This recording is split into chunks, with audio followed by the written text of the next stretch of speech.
Okay, I'm gonna try to get Kat on. How do I do this? Request to join your room. Show up here. Okay.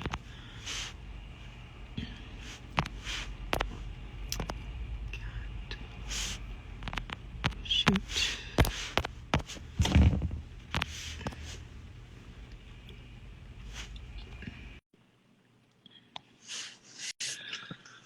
Hi guys. Okay, I'm waiting for Kat to get on.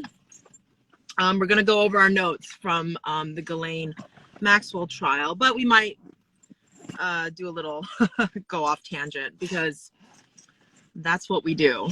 I gave you the most of my notes yesterday. I almost got arrested, or no, I didn't get arrested, thankfully. So I'm like even glad that I'm free right now. I was interrupted doing notes of day 12. I almost finished. I think I had one last page left. But as we wait for, I'm just out of the city. I'm on my way back. I'm in the car right now. So I took the Metro North. For those who don't know, took the Metro North yesterday. You can look at the previous post about that. Yeah, she's unable to join. Why? Why?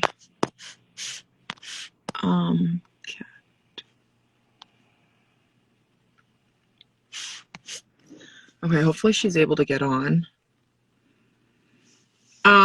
Yeah, so I was trying to share my notes with you guys and I got rudely interrupted by MTA police, the conductor, all giving me a bunch of hassle about the mask. But not only, all their threats were empty threats. They couldn't even fine me $50. They tried to threaten me by saying that they're going to shut down the train. None of it ever happened. Everyone just left the train car because they were mad at me. But okay, whatever. One guy stayed in the back. Okay, now where was I? Okay, Kat joined. Okay, Kat, you waved to. I waved to you. Are you having trouble getting on? How do I? But it's not. Why are you unable to join? Okay. Oh, good. You're here. Oh, wait, sorry, I gotta take the tape off my phone. Oh, I always forget about this part. You have to do yourself, Kat. People loved you on that random live we had during lunch, right? Some people said, yeah, you're a smart lady. She knows way more about the case than I do. That's for sure. So yeah, let's start with tell us about you and how you got interested in the case. Can you hear me? Yeah, I hear you perfect. Oh, okay, great. Well, again, child abuse has been my focus all my life because of personal experiences that I had. Again, I'm just, going back to the 70s. And when you basically expose abusers in power, the abusers are the ones that people excuse, and they make the truth teller, the innocent one, the healthy one, like there's something wrong with you because it really makes people incredibly uncomfortable. I can't believe that I am living in the world that I'm living in at my age, because children are healthy, and I know that this is why there's a war against them, and they literally have been getting thrown under the bus for decades. I mean, I spent my entire life studying child abuse, not just like child abuse, but any kind of abusive relationship, even between grown people, in the family, out of the family, just anywhere. And, the Jeffrey Epstein, Ghislaine Maxwell case, really, I just always refer to it. It's it's the micro of the larger macro abusive system that we live in. And it's also the macro of like the micro abuse of like, you know, child abuse and the abusive family system that we also live in. It shows people completely 100%. It's not confusing. It's crystal clear what kind of a system we live in. People get it to varying degrees, people experience it at different levels, but there is not one single average person walking the face of the earth that is not being abused by people in so-called, power. Yeah, absolutely. That's exactly why I hate these masks, because it's a power trip for these people. Absolutely. I So mean, go ahead. tell me what I missed yesterday. So like I caught them up till we had Michelle Healy right before lunch, and I actually liked her, even though I don't think she was necessarily good for the prosecution. I kind of liked her personality. She, to me, felt familiar. She was from Long Island. I got to this, and then Comey, are you only? Oh, she's asked her like, are you the only Michelle in the, like, we went over the other witness, right? Like the one Dubin, are you the only Dubin in the, like, Eva Dubin or Eva in the world, right? Are you the only Michelle in the world? And have you met other Michelles in the world, right? Do you know everyone whose first name right. had the same as yours, right? Obviously. And then they asked, did you massage Michelle, do any like sex acts with Ghislaine? Right. And no. And so that's pretty much all. That's where I left off. So it was basically the same conversation with sorry, I have to just who they called after Dubin. It was like the same exact thing, except that witness had a little bit better recollection than Eva Dubin did, who just, basically, like, she didn't, remember. I mean, of course, they're not going to tell the truth because they would be complicit in, sex trafficking against minors, so they have to lie. Right. So who did they have after Michelle Healy? Michelle Healy, by the way, she was someone who worked for Jeffrey Epstein company. She was an assist. She was the receptionist in the front, and she just didn't see anything. She didn't go to the houses. I just felt she wasn't very, even though she was likable, I didn't find her a very credible witness. Right.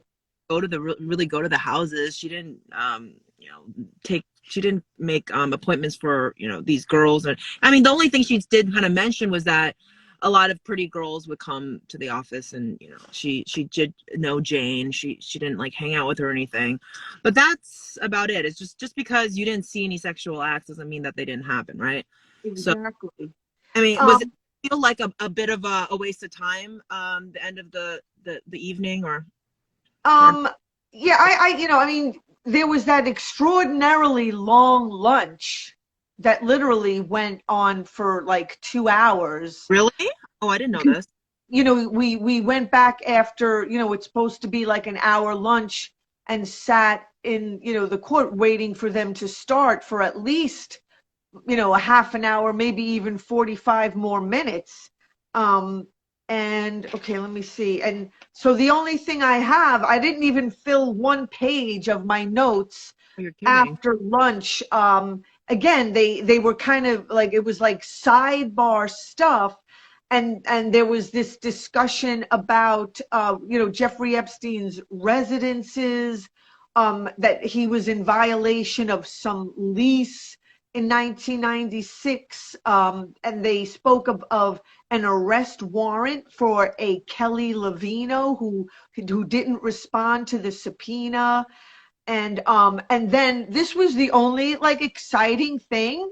Okay. Was that the judge asked Ghislaine Maxwell, present, if she was going to testify. She presented her, it was almost like reading her Miranda rights.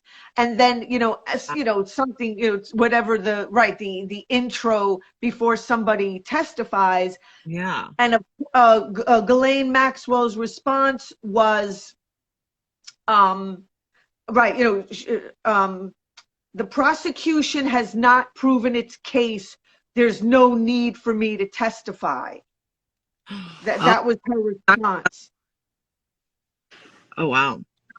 And so, right, like the defense plans on closing on Monday. There's going to be rebuttals, charge stipulation, and then they just basically went on talking about I guess they confirmed the dates. They do the same thing that we do. They find the missing puzzle pieces and then they go back and they fill them in. Mm-hmm. So they were filling in when Annie Farmer, the FBI seized Annie Farmer's cowboy boots, was June 29th of 2021, and the date of birth of Mike Wallace, May 9th, 1918. Is that like the journalist Mike Wallace? I'm assuming. Or 60 Minutes? Is he 60 Minutes? Exactly. I mean, that's what that's the only Mike Wallace I know. They did mention on the flight logs, right? During the case. Wasn't it? Yeah. And also, I remember from yesterday, I was not understanding why the defense was mentioning what was it? Carolyn. Did she find her phone number in the telephone book? I was like thinking, what does this have to do with anything? But I think she testified that maybe in her conversation with the FBI or investigators that she said that, and in another instance she said, or in her testimony with us, she said that she got the phone numbers elsewhere. So I think that's why, but it just was such a minor to me, like it doesn't really matter. I don't know. Like, I mean, I guess the first time you meet somebody, first time you get somebody's phone number, maybe that's important. But it was yesterday, it didn't really occur to me that was why the defense brought that up. So it's just, I feel like they put in these random details, but it takes me a while to realize, oh, the reason why they brought it up was because they're trying to say that there's an inconsistency. That is just like, it's funny that they bring on this memory expert and yeah. Like that, in a way, the stuff that her studies about how memory works, I think it's valid, but I think it actually almost supports, in some way, the prosecution in that research that memory is faulty. But then, like, I think it was really a good moment when the prosecution said, the core issues are not forgotten, and yeah, I thought, it was a real bust. So, is it true that then? Could we potentially see it like a verdict by Monday? Well, I don't know how, doesn't the jury need time to deliberate and all that stuff? And yeah, I mean, I would imagine it would go beyond maybe even the new year, just because we're coming right up to the holiday. But don't quote me. I really, I mean, who knows? But I thought that I was kind of on the edge of my seat the most with the Elizabeth Loftus and how the defense was basically just using this woman's resume, like her resume in and of itself made the accusers automatically wrong. Like, just because there's such thing as being able to implant false memories. Like, I mean, it's kind of a no-brainer that if you're going to distract someone, from their memory process in, those 3 stages of, memory, processing that we do, acquisition, I forget what this. What I see it is as different stages. She's almost in a way describing stages of gaslighting, right? Because playing these examples where like the Bugs Bunny example. Okay, did you see Bugs Bunny in a Disney lot? Obviously it's Bugs Bunny. Well, for me, I was like, oh yeah, Bugs Bunny is Warner Brothers. They couldn't have seen that in Disney. But it's like kids can easily be tricked in that and manipulated that way more so than adults. Because I mean, what do kids know about Warner Brother characters and Disney characters, right? So I just think that I mean, yeah, she was she was, I think, the key witness for the defense team, and I kind of feel like her research sort of shows the different stages of gaslighting to me. I don't know. Yeah, like, right, like we were talking the other day right after her testimony during lunch outside that the Milgram experiment was going through my mind basically throughout her whole testimony, and how like so many people, including grown-ups, give their power away to an authority person. And so and she to people, just in case some people don't know what that is, the Milgram experiment. Oh yeah, look up the Milgram experiment. It's really an important, I'm familiar with it because I studied psych, in Brooklyn College in, the 80s. And so it basically, all it really shows is, the health of people and how, right, like most people are not really raised to ever, I shared this the other day outside of court, be healthy, mentally healthy adults who think for themselves, and then the cord gets cut. Like most people stay in some form of like adult child all of their lives and give power away. I mean, when you go to a job, that's what most people do. The military is all about following orders. Right.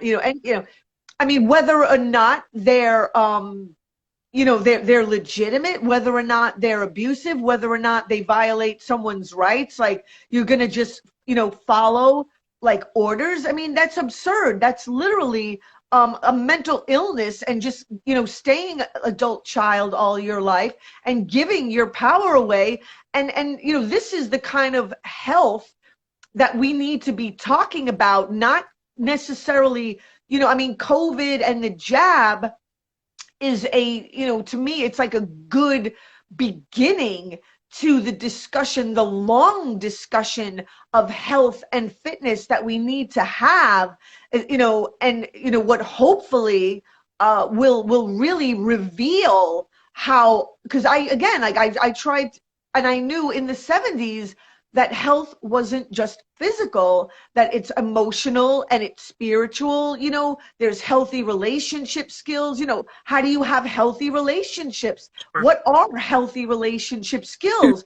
As opposed to, dysfunction, enabling, codependency. Like, I was the only one like studying this stuff all my life. And now it's just normal, like, to just be abusive and freaking dysfunctional. I mean, it is like the mask. I think of it as a gateway into a more and more abuse. That's why I'm so adamant about. It's like, of course, wearing a mask is not a big deal necessarily, but then it's a gateway to more and more abusive powers. That's how I see it. And actually, I couldn't help but think about Peter Pan, the movie, when you were talking, because think about Peter Pan. He doesn't want to grow up, right? And why? Because his adult figure is Captain Hook. And Captain Hook, what is he afraid of? He's afraid of the alligator or crocodile, and the clock. The ticking of the clock would freak him out. And that's the representation of time. So his only adult figure is, he's literally had time take a piece of him, right? Fearful of growing up, fearful of of time. And it is a thing that we all fear, right? We fear aging, we fear death, but so much of I think of the art of living as also the art of dying. Like the moment I'm on that, on my deathbed, I want to feel like I did what I could, I made the world a better place, hopefully, and I can feel good about myself when I die. Like that's sort of I think that's the art of living is to die in with that, with peace, you know, to have that peace with yourself. So and then, you know, with Peter Pan, he's the leader of the lost boys, right? So there's all these like, I think in stories, and I think in a lot of myths and storytelling, telling is really important in my life. So yeah, I couldn't help but think of, like, you're telling the Peter Pan story. We are literally living in a world where nobody wants to grow up because they're fearful of aging, they're fearful of death. And our adult figures are afraid too, and they're not growing up, and they're not taking control of their lives. So yeah. I think people are afraid of living. Like, I think they're afraid of fully being alive, and they're afraid of their own power. I think people are afraid of just even like looking, or, you know, we have this fixation on beauty, right, in our culture. It's another way of, the way I see it is this fixation on not dying, or fixation on being relevant, or fixation on you know, Like, to me, it's right, it's compensating, or it's like hiding. You know, like inadequacies that people yeah, feel. And I also, again, we were talking the other day about addiction, and people get addicted because, you know, we don't live in a healthy society. So it's almost, it's very difficult to get one's needs met in a healthy way, like psychologically, you know. So people just kind of are in this state of, like, right, emotional deficit and you know, arrested development. And, you know, because it's hard to get, you know, to find other people that can, you know, really help satisfy and fill our needs, then the only thing people are left to do is, you know, have an addiction and try to get their needs met in a ineffective way, just like the jab, you yeah, know. Like, you know, I mean, we have been living in this COVID jab already for decades, yeah, where the system at large basically deprives people of really being able to be healthy, you know, to reach their healthy potential, to heal and recover and fully develop in healthy ways, and then to, you know, to replace those deficits with, you know, right, like, you know, any kind of artificial thing that people might try to kind of hide behind, whether it's like drug addiction, alcohol, sex, you know, right, makeup, or you know, right, physical beauty, you know, you mentioned before. And you know, people really kind of can't help but do that, because, you know, I mean, like the amount of people that have judged me just by the way we look, you know, like, and then it's weird because like in the post office sit-in, they started looking at they said, you're poor, you have an old cell phone model. Like, really? I mean, this superficiality is, I mean, beyond. Yeah, I'm very cold. Is okay, I will. The superficiality is insane.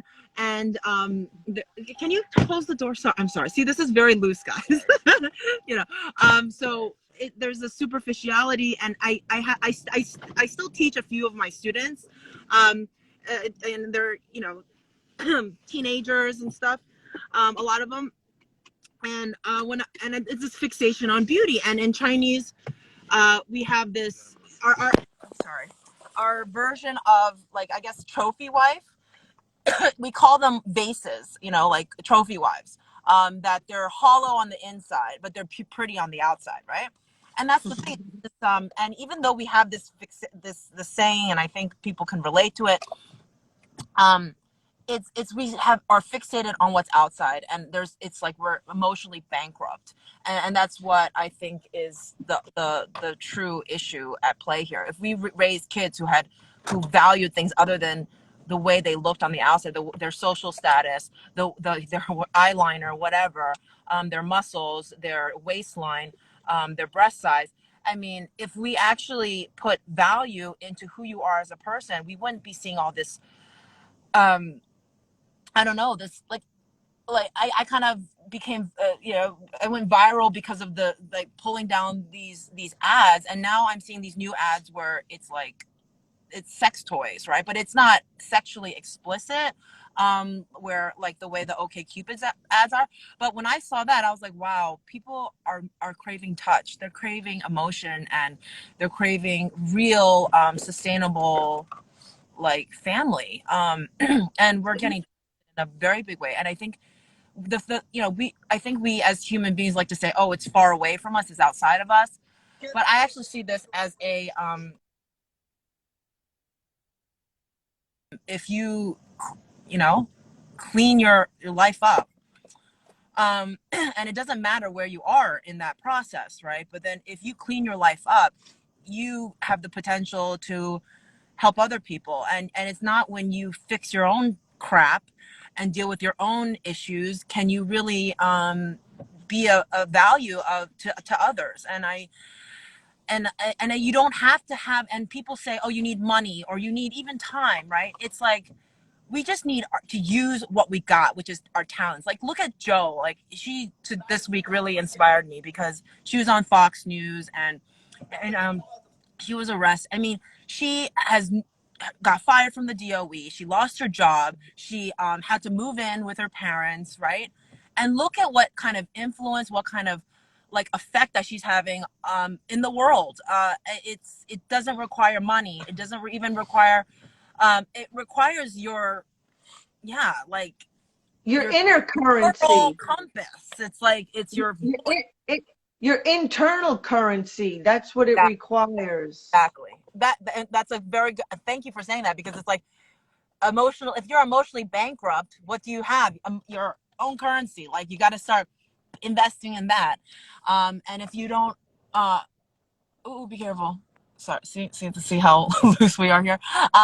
So, you know, that's why we all got to do, and goes back to what Curtis says all the time, and I keep bringing it up, doing your shadow work, right? Looking at what it is within you that, is causing other, like, pain for yourself, pain to others, right? We talk, there's a lot of talk about that on One Great Work Network.com, where I have the platform. It's all about natural law. Mark Passio talks a lot about it, and I've been basically living and teaching myself that way all my life. I mean, it's all about nature. I just want, when you were speaking, you made me think again of the trial. And, because like, all I ever was trying to figure out was what are healthy relationships, how to have healthy relationship skills. And when you look at, Jeffrey Epstein and Ghislaine Maxwell and all of this blackmail, and Jim Rothstein, the former NYPD detective who I've interviewed about, child sex trafficking and how they're used to blackmail, like he would refer to it as human compromise. I was like, wow, I mean, people really don't know how to have healthy relationship skills. I mean, I knew, again, like, I'm going back to the freaking 70s, like, getting into, like, learning about all of this stuff and knowing that this was what people needed. Nobody knew how to relate. No one knew how to listen. No one knew how to validate what another person felt, and just literally validated another person's experience, even if they didn't like it.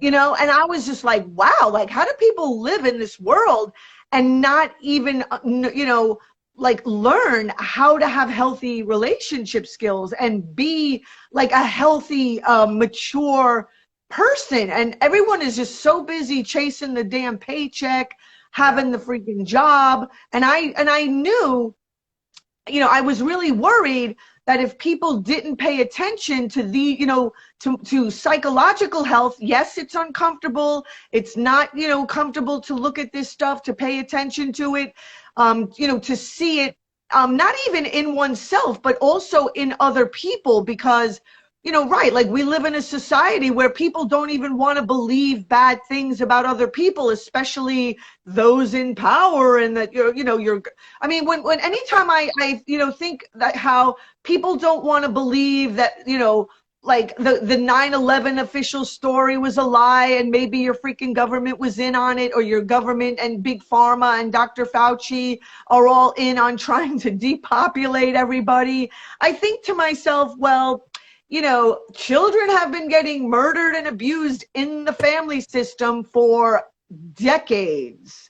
So again, family in some form, or that the fact, like I mean, as an Asian person, I'm assuming I have, like, Genghis Khan, like, he raped how many women, right? Like, we don't like to think about it, but I'm sure the reason why we're here is we're probably at some point along our ancestral line, we're here because of a product of rape, right? And we don't like to think about that kind of stuff, but it's real.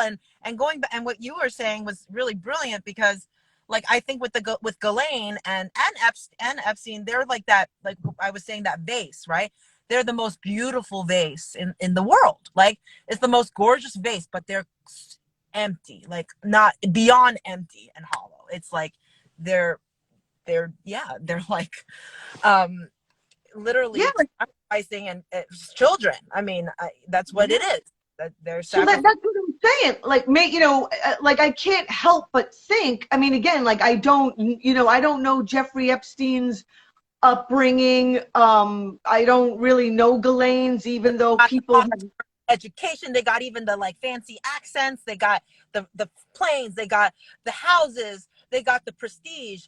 But look, but I would not in a million years, no amount of money in the world would ever want me to have that life, ever. I think they're acting out perhaps what they lived. Yeah. Like they felt sacrificed in some way. Again, like I'm not saying that this is an absolute, I'm just kind of like speculating, Yeah. because I feel like all you have to really do is do the math. Like you just have to do the accounting. Yeah. And people who were who were really genuinely loved, or by family, they're just not gonna like behave in this way. I mean, they would have to, which is crazy. Our society is jealous of these types of people. This is what's sick, is that we're brainwashed to be jealous of the Jeffrey Epsteins and the Ghislaine Maxwells of the world. And of course, there are probably people who are beautiful and who are, great degrees and all of that. And then I don't want to, take away from that, of course. But if you have all those pretty bells and whistles around you, but you're emotionally bankrupt, as you said, as we were talking about it, then it's like, what's the point? Like, why would you trade your soul for that? Yeah, exactly. Like what, I mean, again, like I always just kind of knew decades ago, healthy money, like what good is having money if you're just ill?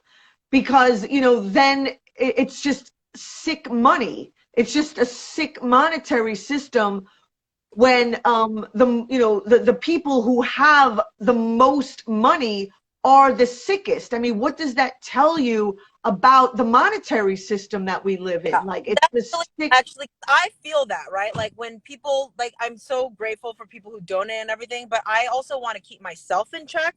And that's why I don't charge for the stickers, because the movement is more important. Like, there's things in life that are more important than money. Oh shit! Sorry. Sorry. That's the phone. So that's why I keep it donate. People are like, oh, you're really nice to keep it donation based, but part of it is to keep me in check, because I don't want to depend on I don't want to depend on this channel. I don't want to depend on, like, anyone. Maybe people like me one day, they're gonna hate me the next. I still want to make my own. That's why I still work. I mean, I set up my life so that I have passive income, so I have the time and the flexibility, which I'm very lucky. Because I always had this creeping suspicion that I'm going to work in these big institutions. Like, I worked in big institutions. I went to, like, school. I was educated and all that. But I knew that there was something missing in all that. And I knew I couldn't rely on any system, any job. I see how it's screwed even, people that I'm, in my own company or in the companies I work for. I see how they screwed my coworkers. I see how they screwed my parents or my family, like, different members of my family. Right. So as a kid, I was like, I'm going to figure out a way to live off of what my own merit, my own, what I have, what I build, and I'm going to invest my time and energy in what I believe in. And it didn't always work out. It didn't. I've had many failures. I've, lost money. But it's never been about the money for me. Like and money is one of those tricky things that people get seduced by, just by with the, like, alongside with these masks, by the way, they're seduced by the power to say, put your mask on. Right. So money and power is very seductive. That's why it is a very imperfect system. I agree with, like, the socialists in that sense, that capitalism is imperfect. But does that mean socialism is better? Like, personally, no, not in a million years. But yeah, I mean, like, I just always go back to health. I mean, you want money to be in the hands of healthy people. They talk a lot about gun control and, like, who can get guns, and mentally ill people can get guns. What about all the mentally ill that have all the money? I mean, they just, like, weaponize money and use it for harm, just like somebody can either use a gun for good or a gun for harm. I mean, money could be completely weaponized, which it is. It's a debt note. It really isn't wealth. It's at the expense of real wealth. Like, we were kind of having this discussion yesterday in court while we were waiting for it to resume. And I think I was misunderstood when I was trying to explain to some of the people sitting around me, because I've always, all my life, I've been about health. Always. Health and fitness, physically, psychologically, and spiritually. I mean, that's it. Like, the system should revolve around health, and it doesn't. It revolves around money.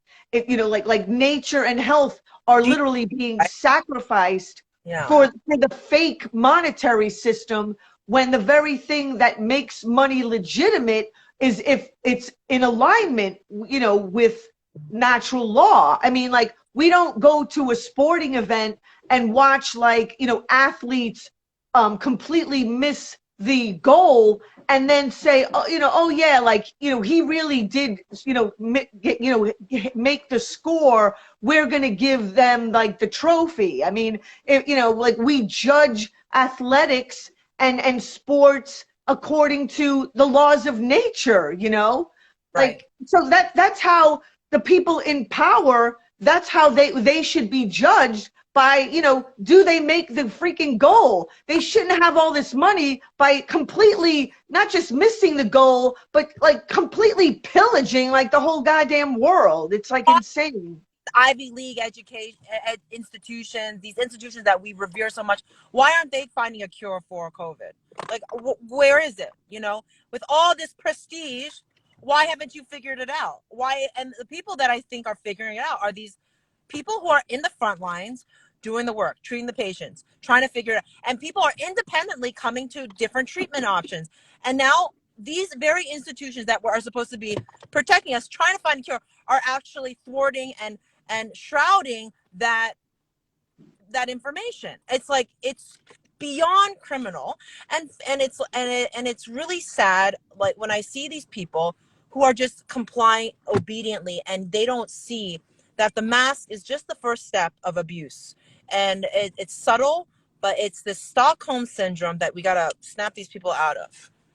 Yeah, I always just kind of think to myself, welcome to the world. Like, people are finding out what abused children have lived with for decades. I mean, I don't know, like, anybody in the world who has never heard of child abuse or the abusive family system. It's been around for eons. It's never been cured. Domestic violence has never been cured. child abuse, instead of being eradicated, has only gotten worse over the decades. So my question is, how do people think the government and Dr. Fauci and Big Pharma are going to care about them when people are abused in their own homes? They don't even have parents. And that has been a symptom of this larger abusive system for decades. And so if it's happening to, children are being, sex trafficked and living on the streets, so that they don't have to deal with abuse at home. I don't get, how grown people can think or expect people in power are supposed to care about them. I mean, that makes no sense.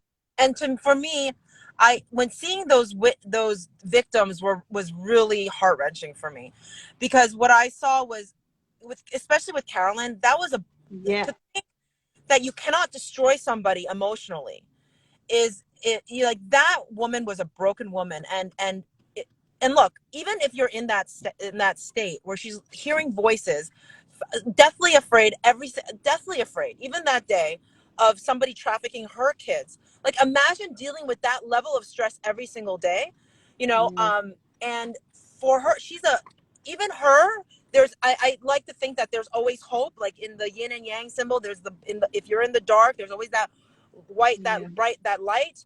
So but then but the reality is, this is life and death. This is life and death. Even though we don't see it that way. It's hard to see it that way.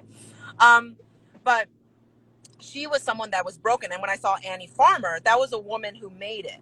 And the reason why she made it, and the reason why Carolyn didn't make it, at least like 2021. I'm not saying that Carolyn doesn't have a way to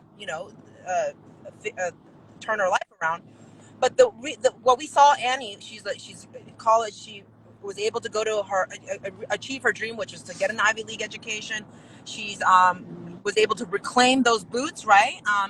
Be able to wear the trauma and use that trauma to empower her. Like, there's power in that suffering, in all kinds of suffering. But like, the fight is really, end of the day, is with yourself. And with Carolyn, my God, like, I don't like, that was, to me, seeing Carolyn and Annie Farmer, seeing those two, I feel like I'll never forget that for the rest of my life. Because and Annie made it because her mom was vigilant, was to make sure that when she went on field trips or went on trips, there was a chaperone. There was, she called to see if there was a chaperone. Like, she actually did all the proper things. So this is a product of bad luck, but but also it's also about raising the next generation, or just us. Actually, we have to, like, raise ourselves, raise our kids and everybody, to when they're in that situation.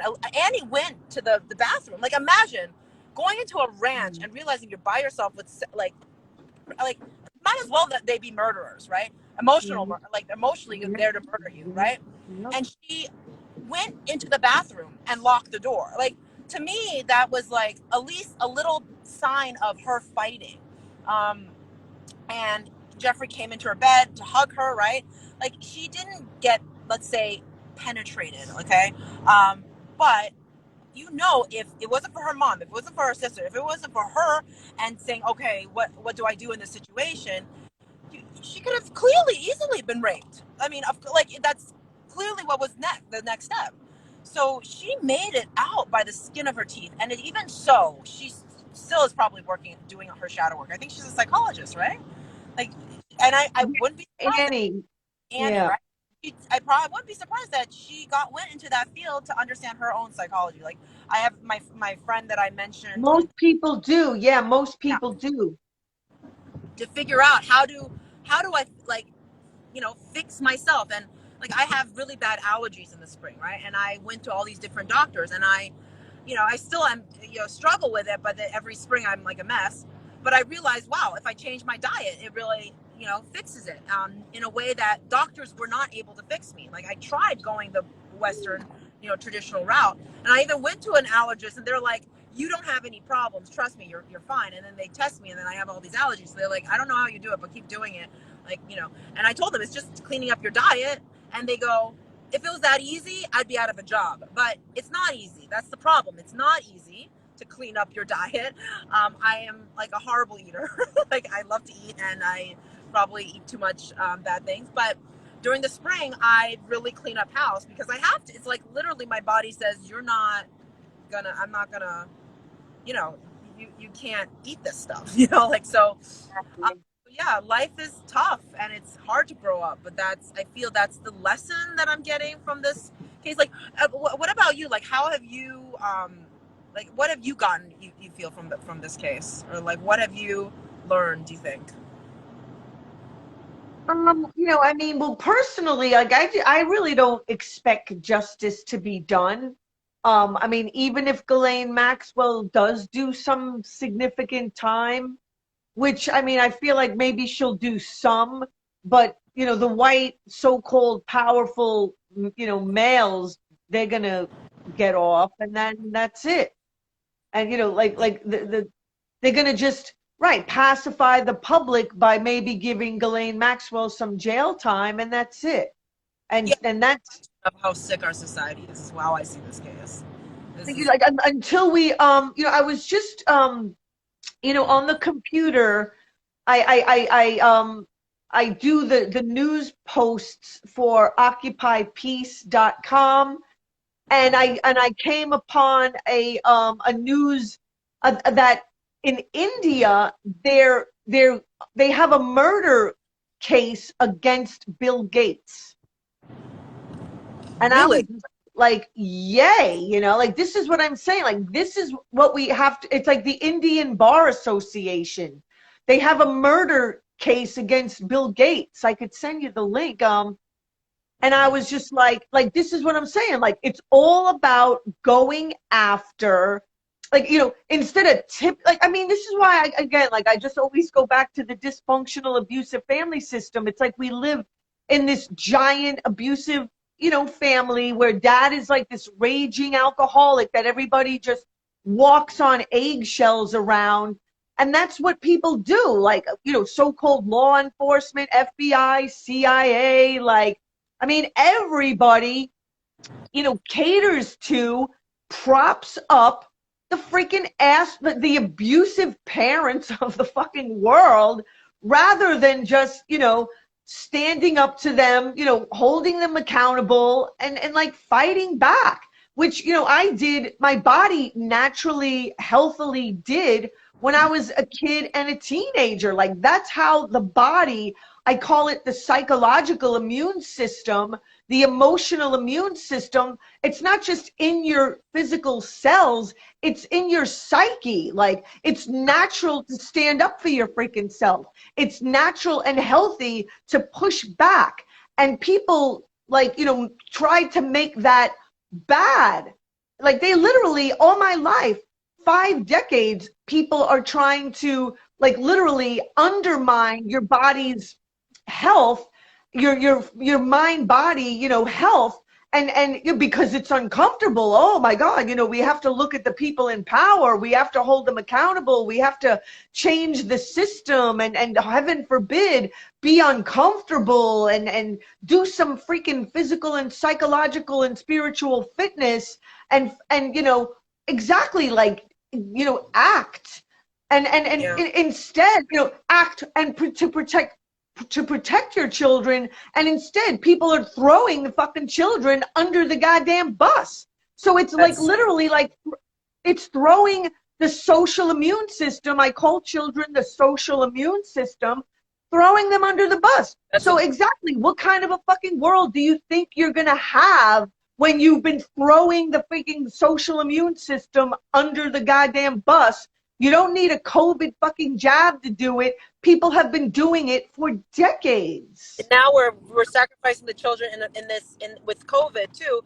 They're the ones who are most resilient to this disease, and they're most susceptible to getting injured by this, you know. So anyhow, we've almost gone to an hour. I know they're going to kick us off soon. I want to make sure this is saved. Tell everybody how they could reach you, how they can find you. Thank you so much. It's one great work network.com. So one as And a or you right, spell it. right. The number one, ONE.